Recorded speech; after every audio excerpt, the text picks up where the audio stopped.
Assalamualaikum warahmatullahi wabarakatuh. Saya Rayana Monofrianto bersama dengan teman saya yaitu Dimas Faturrahman dan juga Muhammad Rezaldi Aditya. Kami dari kelompok 9 kelas 10 IPA 3. Kali ini kami akan mempresentasikan sejarah tentang Kerajaan Singasari.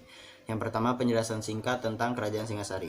Kerajaan Singasari merupakan salah satu kerajaan besar di Indonesia. Singasari berkuasa sejak runtuhnya Kerajaan Kediri pada tahun 1222 Masehi hingga 1292 Masehi. Lokasi kerajaan ini diperkirakan terletak di wilayah Kecamatan Singasari, Kabupaten Malang, Jawa Timur. Sejarah Kerajaan Singasari terkait erat dengan sosok Ken Arok yang konon sebagai pendirinya. Masa kejayaan kerajaan Hindu ini terjadi saat dipimpin oleh Kertanegara yang wafat pada tahun 1292 sekaligus menjadi raja terakhirnya.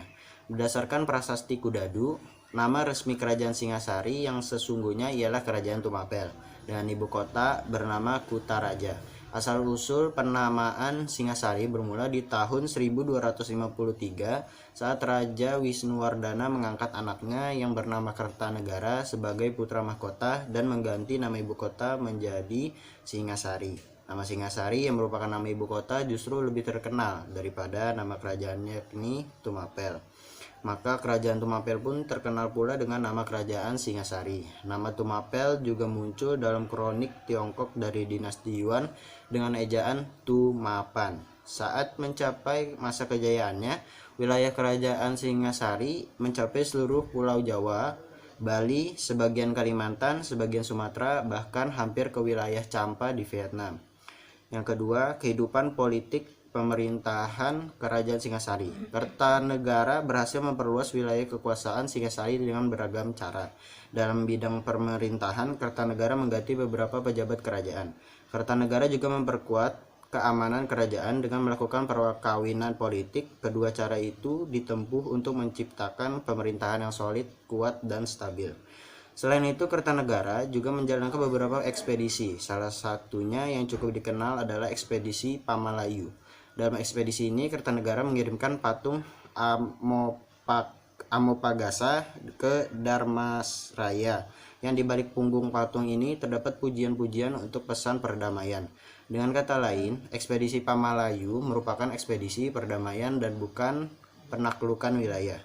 Dari politik yang dilakukan oleh Kertanegara, Singasari berhasil memperluas wilayahnya. Di kejayaannya, wilayah Singasari meliputi Bali, Gurun, Sunda, Pahang, dan Bakulapura. Pada perempat akhir abad ke-13, Kertanegara Raja Singasari terlibat persaingan melawan Kubilai Khan, Kaisar Mongol dalam perebutkan pengaruh di kawasan Asia Tenggara. Kubilai Khan meminta upeti setiap tahun sebagai bukti kekuasaannya. Permintaan ini ditolak mentah-mentah, bahkan Kertanegara melukai utusan Kubilai Khan. Peristiwa tersebut akhirnya melatar belakangi politik luar negeri yang dilakukan Kertanegara. Dengan menggandeng beberapa kerajaan besar sebagai sekutu, Kertanegara menjadikan mereka sebagai tameng menghalau pembalasan dari Kaisar Tiongkok.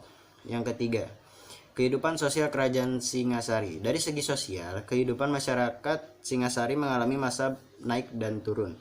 Ketika Ken Arok menjadi Akuwu di Tumapel, dia berusaha meningkatkan kehidupan masyarakatnya. Banyak daerah-daerah yang bergabung dengan Tumapel. Namun pada pemerintahan Anusapati, kehidupan sosial masyarakat kurang mendapat perhatian karena ia larut dalam kegemarannya, yaitu bermain sabung ayam. Pada masa Wisnuwardana, kehidupan sosial masyarakat mulai diatur rapih, dan pada masa Kertanegara, ia meningkatkan taraf kehidupan masyarakatnya. Upaya yang ditempuh Raja Kertanegara Kertanegara dapat dilihat dari pelaksanaan politik dalam negeri dan luar negeri. Kali ini saya akan menjelaskan kehidupan ekonomi Kerajaan Singasari. Kerajaan Singasari terletak di lembah Sungai Berantas. Kondisi ini menjadikan tanah di wilayah ini sangat subur. Sebagian besar rakyat Singasari memilih mata pencaharian sebagai petani. Meski demikian, tidak sedikit rakyat Singasari yang memilih untuk berdagang. Sungai Berantas menjadikan sektor lalu lintas perdagangan antar wilayah lebih mudah. Baik itu perdagangan di wilayah pedalaman maupun antar wilayah. Kehidupan perekonomian rakyat Singasari memiliki pasang surut saat di bawah kepemimpinan Ken Arok. Rakyat berada dalam kondisi makmur dan sejahtera. Kehidupan rakyat dan kaum Brahmana terjamin dalam kedamaian. Kondisi ini berbeda saat masa kepemimpinan Anusapati. Pada saat itu kehidupan masyarakat terabaikan. Kemudian pada saat Wisnuwardana menjadi raja di kerajaan Singasari, kehidupan masyarakat mulai membaik. Rakyat menjadi semakin makmur. Kehidupan masyarakat berada di puncaknya saat pemerintah Kertanegara. Kehidupan perekonomian masyarakat menjadi tertata dan lebih baik. Kerajaan ini menjadi sebuah kerajaan besar dan makmur. Yang kedua, peninggalan kerajaan Singasari. Yang kesatu ada Candi Singasari dari Malang, Jawa Timur. Yang kedua ada Candi Jago dari Malang, Jawa Timur. Yang ketiga ada Candi Sumberawan dari Malang, Jawa Timur. Yang keempat ada Arca Dwarapala dari Pulau Jawa dan Bali. Yang kelima ada Prasasti Singosari dari Malang, Jawa Timur. Dan yang keenam ada Prasasti Majusuri dari Malang, Jawa Timur. Yang ketujuh ada Prasasti Mula Malurung dari Kediri, Jawa Timur. Yang ke-8 ada Candi Jawi dari Pasuruan, Jawa Timur. Yang ke-9 ada Prasasti Urare Mojokerto, Jawa Timur. Yang ke-10 ada Candi Kidal, Malang, Jawa Timur. Saya akan membacakan keruntuhan kerajaan Singasari. Kerajaan besar yang mampu menyatukan Nusantara ini runtuh di bawah kepimpinan Kertanegara. Kertanegara membawa kejayaan sekaligus keruntuhan bagi Singasari. Kertanegara sangat fokus mengembangkan kekuasaannya dengan pertahanan laut. Namun sayang, Kertanegara justru mengabaikan pertahanan di dalam kerajaan. Pada tahun 1292, Jayakatwang, seorang raja dari keturunan kerajaan Kediri, menyerang Singasari. Jayakatwang adalah raja di wilayah Galeng-Galeng sekaligus besan dari Kertanegara.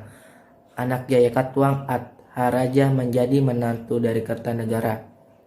Kitab Pararaton menyebutkan dalam usaha meruntuhkan kerajaan Singasari, Jayakatwang mendapatkan bantuan dari Arya Wiraraja. Arya Wiraraja merupakan adipati Sumenep yang telah dijatuhkan dari keraton oleh Raja Kertanegara. Wiraraja pula lah yang memberitahukan kepada Jayakatwang kapan waktu yang tepat untuk menyerang Singasari, yaitu pada waktu sebagian kekuatan tentara Singasari sedang ada di Melayu. Prasasti Kudadu 1294 Masehi maupun Kitab Pararaton menyebutkan bahwa tentara Jayakatwang menyerang dari dua arah, yakni dari utara dan selatan. Pasukan yang menyerang dari utara rupanya hanya sekedar untuk menarik perhatian pasukan Singasari di bawah pimpinan Raden Wijaya dan Adharaja. Pada saat itu Jayakatwang menyerbu keraton dari selatan dan dapat membunuh Raja Kertanegara. Kitab Pararaton menggambarkan Kertanegara tewas terbunuh saat sedang mabuk-mabukan. Namun ada sumber lain menyebutkan bahwa Kertanegara meninggal bersama Brahmana saat sedang melakukan upacara keagamaan dengan gugurnya Raja Kertanegara pada tahun 1292.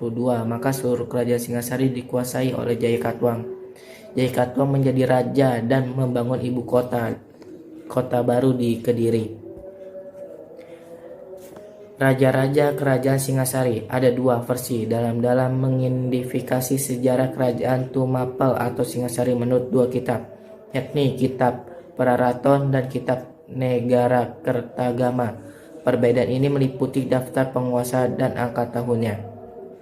Daftar Raja Tumapel atau Singasari versus Pararaton. 1. Tunggal Ametung 1185 sampai 1222, pemimpin Tumapel.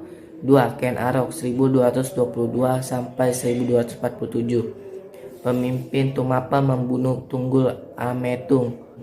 3. Anuspati 1247 sampai 1249, putra Tunggul Ametung dan Ken Dedes membunuh Ken Arok. 4. Tahjaya 1409 sampai 1250. Putra Ken Arok dari Ken Umang membunuh Anuspati. 5. Wisnuwardana 1250 sampai 1272. Putra Anusapati menggulingkan Tohjaya. 6. Kertanegara 1272 sampai 1292. Putra Wisnuwardana.